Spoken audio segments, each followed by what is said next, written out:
Hello and welcome to World Talks here on TVP World. I'm Skaya. On this episode of World Talks, we look at a new wave of Russian espionage shaking Europe.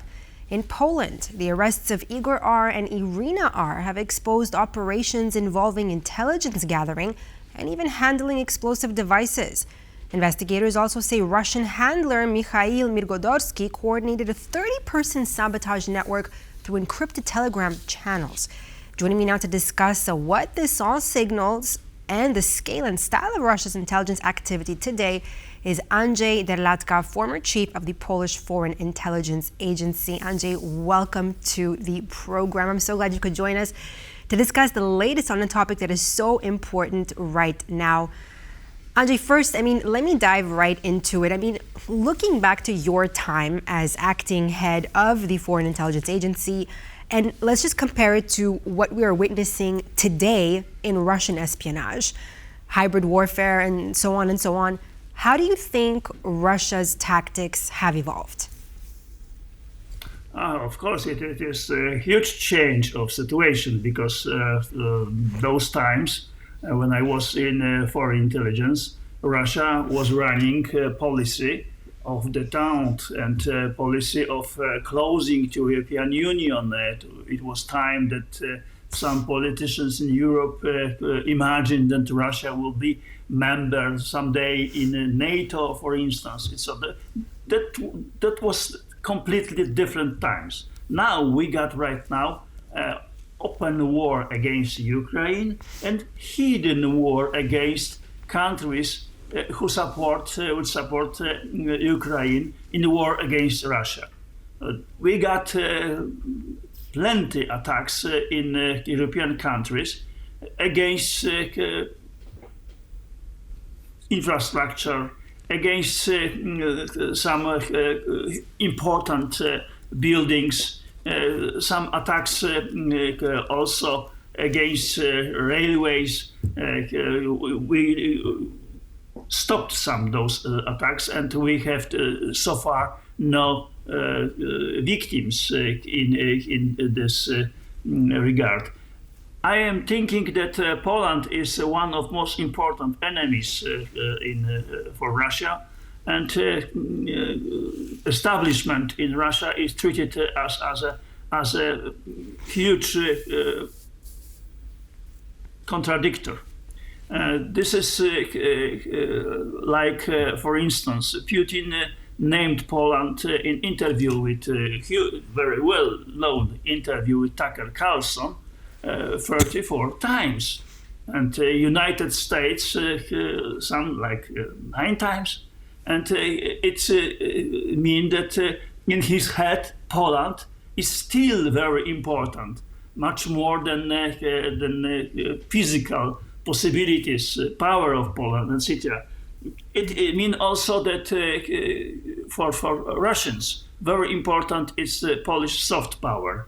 We got influence of societies in European post-Soviet countries, very painful influence, because we showed it is not only one way, Russian system, the Ruski Mir. It is not only way for them. It's also possible way to Europe, to European integration.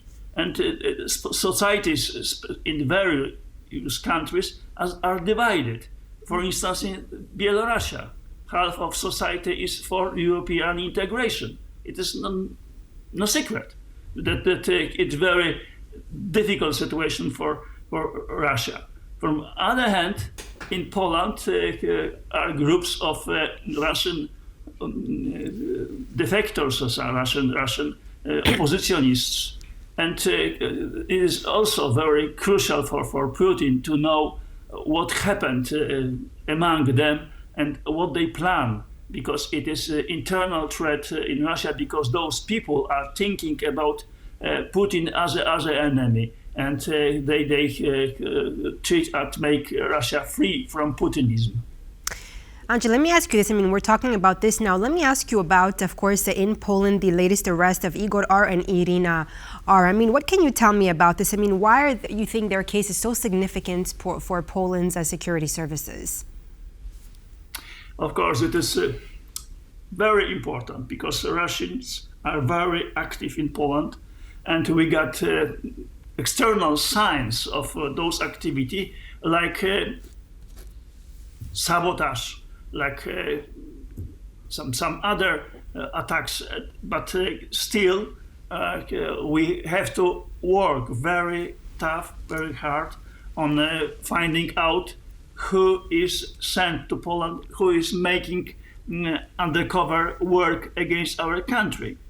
In criminology, there is a so-called dark figure of delicts, of crimes.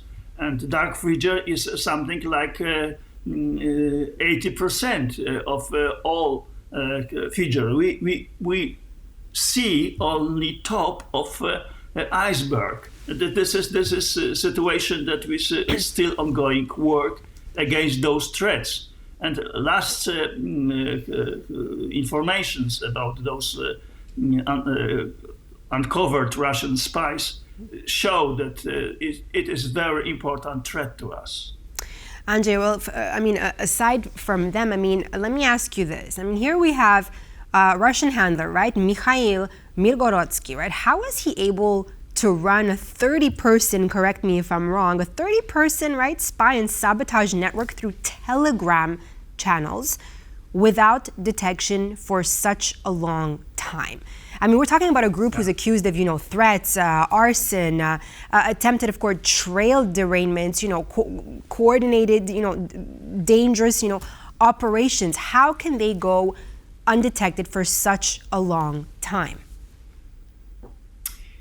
Yeah, this is of course, for our services, not only Polish, but also in other countries, because the same pattern of operation is made in various countries of Europe. It is using of social medias as a way to contact agents, not only contact, but also recruit agents. Mm-hmm. They recruit agents among criminals, mostly people who are looking for easy way to get money. This is quite easy, but of course they got agents who point those people as a possible agents in the future for Russian service. This is surprise because they developed this way of work quite fast, and they use also payment, but crypto money. This is also something new for services, and we have to fight against this, and we will fight them. This is also important information. Those agents only one-way agents. It is they recruit, they make attack, they got salary payment, and they forget about it. This is a situation that counterintelligence got difficulties because social media as a means of communication is a very strong point of Russian way of work right Andrzej, now. Do you think but that it could be weakness?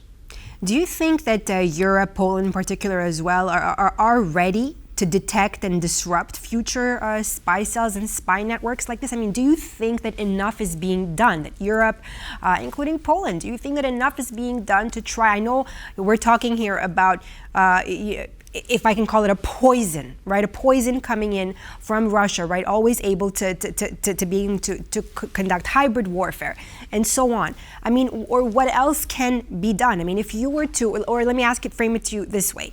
If you were to advise the top chief of Intel today, what would you do differently?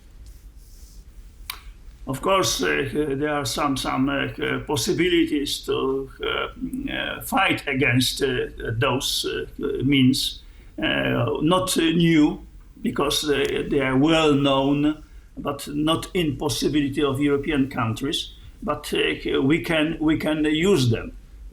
What I am thinking about so-called echelon system.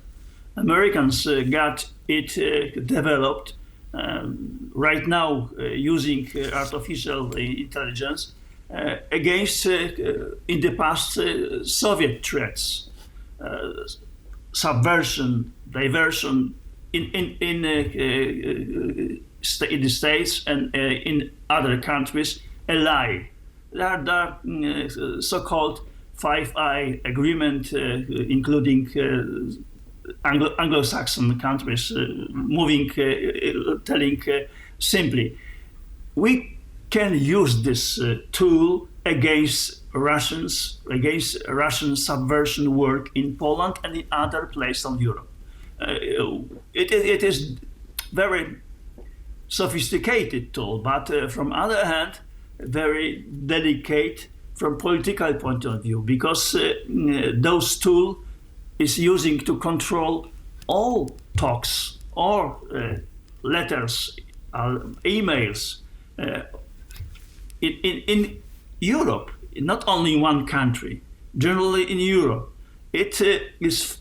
Some people can think it is something against human rights, against other privileges. I am thinking that in this very moment we have to use those tools.